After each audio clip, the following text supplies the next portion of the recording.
नमस्कार, मैं अशोक कुमार पांडे और स्वागत है आपका टीसीएच पर। अयोध्या यानी रामलला की जन्मभूमि और रामलला का मंदिर जो अयोध्या में बना उसको भारतीय जनता पार्टी ने अपने प्रोजेक्ट की तरह दिखाया और कुछ इस तरह से दिखाया जैसे हिंदुओं की प्राण प्रतिष्ठा हुई हो नए सिरे से अयोध्या में। अच्छी बात भी है, चलिए मान लेते हैं इस बात को कि भारतीय जनता पार्टी ने इसका श्रेय लिया, लेकिन इसमें तो कोई दो राय नहीं कि राम जो है, भगवान राम, रामचरितमानस और वाल्मीकि के रामायण के नायक जो राम हैं, उनकी प्रतिष्ठा हर भारतीय के मन में है। हिंदू क्या, मुसलमान भी उनका सम्मान करता है और वो राम जो है एक बड़े प्रतीक है, इसमें कोई दो राय नहीं है। लेकिन जब से वो मंदिर बना है अयोध्या में ऐसी ऐसी घटनाएं हुई हैं, ऐसी ऐसी हरकतें हुई हैं और जिनमें से ज्यादातर में या तो भारतीय जनता पार्टी के लोग या उनके करीबी लोग शामिल हैं कि कई बार वो पुराना फिल्मी गाना याद आता है कि देते हैं भगवान को धोखा, इंसान को क्या छोड़ेंगे। धोखों पर हम आएंगे, लेकिन उसके पहले आपको कुछ तस्वीरें दिखा रहा हूं और ये तस्वीरें हैं एरल मस्क की। एरल मस्क यानी एलन मस्क के फादर, पिता। पहली बात तो किसी का बाप होना अपने आप में कैसे इतने सम्मान का बायस हो सकता है कि राम मंदिर में उनको वीआईपी ट्रीटमेंट मिले। भगवान के मंदिर में वैसे तो किसी को वीआईपी ट्रीटमेंट नहीं मिलना चाहिए क्योंकि भगवान के सामने कोई भी वीआईपी हो ही नहीं सकता। लेकिन चलिए जरा एरल मस्क के बारे में जानिए कि ये एरल मस्क कौन है। और मेरे ऊपर भरोसा नहीं है तो दुनिया भर के अखबार खंगाल लीजिए। इनका एक परिचय यह है कि एलन मस्क के बाप हैं, दूसरा परिचय यह है कि एलन मस्क खुद इन्हें गालियां देता है। क्यों? क्योंकि एलन मस्क की जो मां थी उन्होंने कई बार यह बात बताई है कि यह आदमी शराबी था, बुरी तरह से उनको पीटता था और कई बार उनको पड़ोसी के घर में जाकर अपनी रक्षा करनी पड़ी। उसके बाद उनकी मां से इसका तलाक हो गया था। उसके बाद इसने एक दूसरी औरत से शादी की और शादी की, चलो वो तो ठीक है। उसकी जो पहली शादी की बेटी थी यानी इसकी जो सौतेली बेटी होगी उसके साथ इसने फिजिकल रिलेशन बनाए और बच्चे पैदा किए। एलन मस्क इसको गालियां देता है, इसका अपना बेटा इसको गालियां देता है। इसकी जो पूर्व पत्नी है उसने मारपीट का आरोप लगाया है और इसने अपनी सौतेली बेटी से बच्चे पैदा किए हैं। जिस धर्म का है, क्रिश्चियन है, वहां पर गोमांस खाना, और साउथ अफ्रीका में रहता है तो गोमांस खाना कोई बड़ी बात नहीं है, वो नॉर्मल सी चीज है। तो मेरा सवाल यह है जो मैंने ट्विटर पर भी पूछा है कि एक गोमांस भक्षी को, अपनी सौतेली बच्ची से बच्चे पैदा करने वाले एक पतित व्यक्ति को, अपनी पत्नी के साथ हिंसात्मक व्यवहार करने वाले एक गिरे हुए व्यक्ति को राम मंदिर के अंदर इस तरह का सम्मान कैसे दिया जा रहा है? किसी मंदिर में कोई दलित चला जाए तो तमाशा मच जाता है कि कैसे वो अंदर चला गया। आम आदमी जाए तो घंटों लाइन में खड़ा रहता है, उसके बाद जाकर उसको मंदिर में दर्शन होते हैं। और ये आदमी सिर्फ इसलिए कि ये एलन मस्क का बाप है और इसका कोई फायदा भी नहीं मिलना है, क्योंकि मैंने आपको बताया कि एलन मस्क खुद इसको गालियां देता है। ऐसे आदमी को रामलला के मंदिर में ले जाकर वीआईपी ट्रीटमेंट देना, ये गोरी चमड़ी देखकर पागल होना है या फिर रईसों को देखकर पागल होना है। एक बात तो बिल्कुल तय है कि जिन लोगों ने यह सब किया उनको हमारे धर्म की चिंता नहीं है। भगवान राम को मर्यादा पुरुषोत्तम कहा जाता है, यानी उस समय के हिसाब से जो मर्यादाएं थी उन सब का उन्होंने पालन किया था। और वैसे व्यक्ति के मंदिर में आप लेकर जाते हो एरल मस्क जैसे व्यक्ति को, जिसका पूरा जीवन घटियापन, पतन और चरित्रहीनता का, आप ये कह सकते हैं कि चलता फिरता सिनेमा है। ये तो वहां पे जो बैठे हुए हैं उनका ईमान है। और उस राम जन्मभूमि के नाम पर कितनी जमीनें लूटी गई हैं, कितनी जमीनों का घोटाला हुआ है, ये सब तो मैं बताऊंगा, आप जानते भी हैं पहले से। अभी एक बड़ी खबर आई है कि उसी राम मंदिर में प्रसाद घोटाला हुआ है। जी, प्रसाद के अंदर घोटाला हुआ है। 3.85 करोड़ यानी 3,85,00,000 रुपए की ऑनलाइन धोखाधड़ी की गई है रामलला के प्रसाद के नाम पर। जो आरोपी है उसने खुद को सिएटल में, अमेरिका के सिएटल में नॉर्थ ईस्टर्न यूनिवर्सिटी के प्रोफेसर के रूप में पेश किया और उसके बाद बनाई एक वेबसाइट जिस पर राम मंदिर का प्रसाद घर घर पहुंचाने का वादा किया गया। पता नहीं कैसे धार्मिक लोग हैं जिनको यह पता नहीं है कि मंदिर का प्रसाद तभी फलता है जब मंदिर तक आप जाइए और वहां से प्रसाद लीजिए। आजकल लोगों को लगता है सब कुछ ऑनलाइन हो सकता है और उसका ही फायदा उठाया। इसने वादा किया कि आपके घर बैठे आपका प्रसाद पहुंच जाएगा। इसमें देश के लोग भी थे और विदेश के लोग भी थे। देश के लोगों से सिर्फ 51 रुपए लिया गया और विदेश के लोगों से सिर्फ $11 लिया गया और इनसे कहा गया कि आपके घर प्रसाद पहुंचेगा। अब 51 और $11 में तो कोई दिक्कत है ही नहीं। जो बाहर रह रहा है उसके लिए $11 देना कोई मुश्किल काम नहीं है, जो यहां रह रहा है उसके लिए 51 रुपया देना कोई मुश्किल काम नहीं है। तो ये पैसा लोगों ने जमा करा लिया। यस बैंक, पेटीएम, फोन पे, मोबीक्विक, IDFC, ये सारे डिजिटल भुगतान के प्लेटफॉर्म खोल दिए गए और इन लोगों से 10.49 करोड़ रुपए इकट्ठा किए गए, जिसमें से 3.85 करोड़ रुपए सिर्फ प्रसाद के रूप में दिए गए। इनको क्या मिलना था?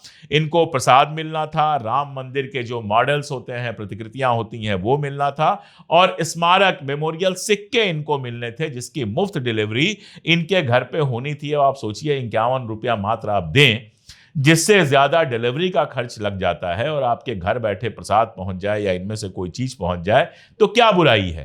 ये सब जो धोखाधड़ी कर रहे थे वो गाजियाबाद के इंदिरापुरम के विंडसर पार्क के कोई निवासी हैं, आशीष सिंह, जो आजकल रहते हैं अमेरिका में। तो अमेरिका में रह के पार्ट टाइम बिजनेस इन्होंने किया। रामलला के मंदिर के प्रसाद के नाम पर फर्जी वेबसाइट बनाई, वहां लोगों से पैसा इकट्ठा किया। जिन लोगों ने पैसे दिए उनके घर कुछ नहीं पहुंचा और उसके बाद जब इसका पता चला, इसकी जांच हुई, तब जाकर यह सारा मामला सामने आया। तो आप सोचिए ये कैसे धार्मिक लोग होंगे, हिंदू धर्म के होते हुए राम मंदिर के नाम पर ये लोग घोटाला कर रहे हैं, प्रसाद का घोटाला कर रहे हैं। और सुन लीजिए, राम मंदिर के निर्माण में जो जमीन खरीदी गई थी उसमें भी घोटाले के आरोप लगे थे। 2021 की यह बात है और उसके बाद न्यूज लॉन्ड्री ने एक पूरा वहां पर सर्वे किया था। सर्वे क्या, वहां मतलब रिपोर्टिंग की थी, वहां जाकर सारा डिटेल लाकर लगाया था, कई आर्टिकल आए थे, जिससे पता चला था कि करोड़ों रुपए की जमीनें खरीदी गई थी जिस समय मंदिर निर्माण शुरू हुआ था और उसको फिर औने पौने दाम पर बेचा गया या जो भी हुआ, जिसमें करोड़ों रुपए की इनकम हुई। इसमें एक आरोप लगाया था समाजवादी पार्टी के नेता और पूर्व विधायक रहे हैं तेज नारायण पांडे, उर्फ पवन पांडे के नाम से जाने जाते हैं। उन्होंने कहा कि 2 करोड़ रुपए की जमीन खरीदी गई और कुछ मिनटों बाद 18.5 करोड़ रुपए में उसको बेच दिया गया। अब आप अंदाज लगाइए। उन्होंने कहा कि मेयर और ट्रस्टी इसमें शामिल थे। सीधी सी बात है कि जमीनों की कीमत बहुत कम थी, लेकिन मंदिर बनने वाला था, सबको मालूम था जमीनों की कीमत बढ़ जाएगी। इसका फायदा उठाया गया और फायदा उठा के गरीब लोगों से, जिनकी जमीनें थी, उनसे सस्ते दाम पर खरीद दिया गया और उसके बाद उसको महंगे दामों पर बेच दिया गया। पांडे जी का यह आरोप था कि इसमें मेयर और ट्रस्टी जो है दोनों शामिल हैं। और इस तरह की एक घटना नहीं है, 20 घटना है। एक आप जानते हैं, आर्मी के लिए रिजर्व जमीन थी और उसको आर्मी कॉरिडोर बनाने के लिए वो जमीन जो है अडानी, श्री श्री रविशंकर और रामदेव के करीबियों को बेच दी गई। आर्मी की जमीन अडानी साहब को, श्री श्री रविशंकर को, रामदेव जी को, इन लोगों के करीबियों को वो जमीन बेच दी गई। यानी मंदिर बना, वहां पर श्रद्धालुओं के नाम पर मंदिर बना भक्ति के नाम पर, लेकिन मंदिर के पीछे राम नाम की लूट है। लूट सके तो लूट को पलटते हुए राम के नाम पर पैसों की लूट है, जमीन की लूट है। जो लूट सके वो लूटे। और अडानी जी, रामदेव जी या फिर रविशंकर जी, ये लोग जो सत्ता के करीब हैं, इनसे बेहतर कौन हो सकता है जमीनें लूटने का। पूरा एक धंधा बना के अयोध्या को रख दिया गया है। दुनिया भर के होटल खुल गए हैं और होटलों की क्या कंडीशन है, इससे आप अंदाज लगाइए कि अभी 2-3 दिन पहले की बात है, एक श्रद्धालु गए थे राम जन्मभूमि मंदिर का दर्शन करने के लिए, किसी होटल में रुके थे और उसमें 13 साल की उनकी बिटिया भी थी। रात को अचानक पता चला कि होटल मालिक का जो साला है वो कमरे में घुस आया और उनकी बिटिया के साथ छेड़छाड़ करने की कोशिश की। रात के 1:30 बजे जब बिटिया जोर से चिल्लाई, चीखी, तब जाकर कमरे की लाइट जली तो पता चला कि उसमें वो लड़का खड़ा था जो होटल मालिक का साला था। आप सोचिए, राम जन्मभूमि में नॉनवेज नहीं खाया जा सकता है, लेकिन राम जन्मभूमि में यह सारा कुछ हो सकता है। होटल बनाया, होटल में श्रद्धालु रुक रहे हैं, श्रद्धालु की एक 13 साल की बच्ची है और उसको परेशान करने के लिए होटल मालिक का साला पहुंच गया। ये लोग कितने धार्मिक होंगे, कितना धर्म मानते होंगे, ये बताना कोई मुश्किल काम तो नहीं है, आप भी समझ सकते हैं। हमारे देश में जिस तरह से मंदिरों को लूट का अड्डा बना दिया गया है, राम जन्मभूमि मंदिर का भी जो सारा मामला है, कई बार ऐसा लगता है उसी लूट का शिकार हो गया है। एक सवाल मैं अक्सर पूछता हूं और ये इस वीडियो के शुरू में भी मैंने कहा था कि आप ही बताइए, मंदिर में कोई वीआईपी कैसे हो सकता है? ईश्वर को सबसे ऊपर माना जाता है, ईश्वर के सामने कोई वीआईपी कैसे हो सकता है? लेकिन आप देखिए, आप उत्तर से दक्षिण तक किसी मंदिर में चले जाइए, ज्यादातर बड़े मंदिरों में वीआईपी दर्शन की सुविधा है। जो ज्यादा पैसा देगा उसको वीआईपी दर्शन मिलेगा, जो कम पैसा देगा उसको लंबी लंबी लाइनें लगानी पड़ेंगी। यानी भगवान भी अमीर के लिए करीब है और गरीब के लिए दूर। क्या ऐसा हो सकता है? क्या ऐसा होना चाहिए? सबरी का बेर खाने वाले राम के मंदिर में एलन मस्क के बाप को वीआईपी दर्शन कराया जाता है। क्या ऐसा होना चाहिए? शबरी के जो वंशज हैं, जो दलित हैं, उनके लिए सारी परेशानियां हैं। और एरल मस्क जैसे लोगों को, या जब भी जो रईस लोग जाते हैं, अभी अंबानी जी के बेटे गए थे, पता नहीं कितना करोड़ उन्होंने दान किया, ऐसे लोगों को वीआईपी दर्शन मिलता है। जितने समय ये लोग होते हैं, बाकी श्रद्धालुओं को रोक दिया जाता है। इन सब का क्या मतलब होता है? और मंदिरों के नाम पर अयोध्या में खासतौर पर जमीन की जो लूट हुई है, जो भ्रष्टाचार हुआ है, आपको याद ही है। राम पथ बना था, मंदिर के सामने की सड़क का चौड़ीकरण किया गया था और बड़ी सुंदर सड़क बनाई गई थी। पिछले साल बारिश हुई और उसमें 22-24 जगह गड्ढे हो गए। राम जन्मभूमि मंदिर के अंदर भी बारिश का पानी पहुंच गया था। आप सोचिए कि क्या इसके बनाने में भी भ्रष्टाचार हुआ था? भ्रष्टाचार का मामला यहां तक पहुंचा हुआ है, योग करिए तो योग के नाम पर भ्रष्टाचार है। कोरोनिल बनाते हैं बाबा रामदेव, उसके बाद मंत्री लोग उसका आराम से विमोचन करते हैं, उद्घाटन करते हैं। मामला सुप्रीम कोर्ट में जाता है तो माफी मांगना पड़ता है।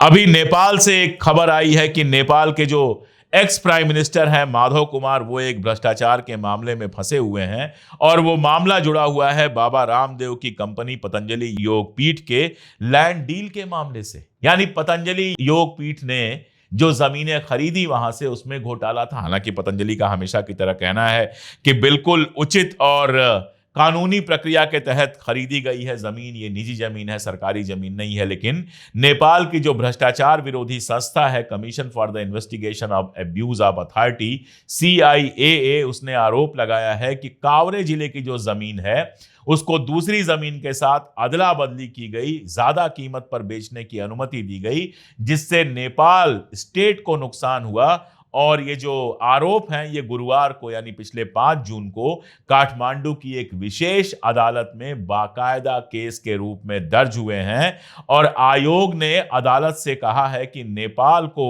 18.5 करोड़ नेपाली रुपए यानी 13.5 लाख डॉलर जो है, ये जुर्माना दिया जाना चाहिए बाबा रामदेव की तरफ से। अब ये मुकदमा चलेगा, मुकदमे में सामने आएगा, देखा जाएगा क्या है। लेकिन एक बात तो बहुत क्लियर है कि इस तरह का मामला पहली बार नहीं आया है, पहले भी बहुत सारे आरोप लगे हैं। और ये तो सच है कि हमने अपने सामने सामने योग को एक बड़ा बिजनेस और योग की मार्केटिंग करते करते एक FMCG के बड़े मालिक बनते बाबा रामदेव को लाला रामदेव में बदलते देखा है। ये तो सच है कि योग के नाम पर यह बिजनेस जो है वो आज किसी भी पूंजीपति के लिए ईर्ष्या का सबब हो सकता है। इतनी सारी जमीन, इतना बड़ा प्रोडक्शन और इतना सारा प्रॉफिट।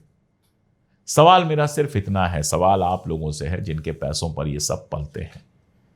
एक गरीब भूखा हो तो उसको 10 रुपए देने में शर्म आती है, लेकिन भगवान के नाम पर आप सैकड़ों रुपए जो हैं वो चढ़ा देते हैं।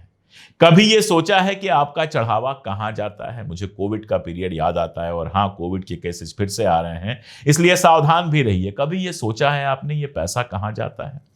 कोविड का पीरियड था, सारे मंदिर बंद हो गए थे। क्या मंदिरों के कोषों में जो लाखों करोड़ों रुपए जमा थे, उनसे कोविड में जो लोग परेशान थे उनके लिए शेल्टर, दवा और बाकी सबका इंतजाम नहीं किया जा सकता था? नहीं किया गया। आश्चर्य होता है कि वो पैसा कहां जाता है। करोड़ों रुपए मंदिरों के पास पड़े हुए हैं, वो पैसे कहां जाते हैं? उनसे क्या होता है? कुछ मंदिर जरूर हैं जिन्होंने हॉस्पिटल्स बनाए हैं, जिन्होंने नर्सिंग कॉलेज बनवाए हैं, जिन्होंने कॉलेजेस बनवाए हैं, जिनसे लोगों को फायदा होता है, गरीब लोग वहां पढ़ पाते हैं।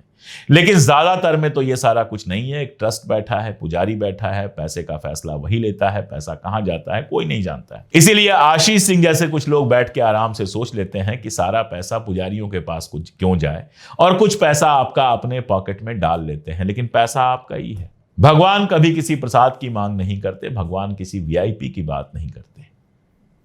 मंदिर मस्जिद, कुछ भी बने, ये इसलिए होता है कि आम इंसान वहां पर जाए, अपने धर्म की प्रैक्टिस कर सके।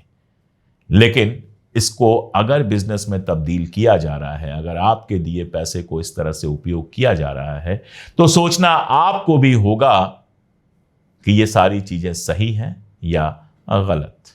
आज के लिए इतना ही, बहुत शुक्रिया।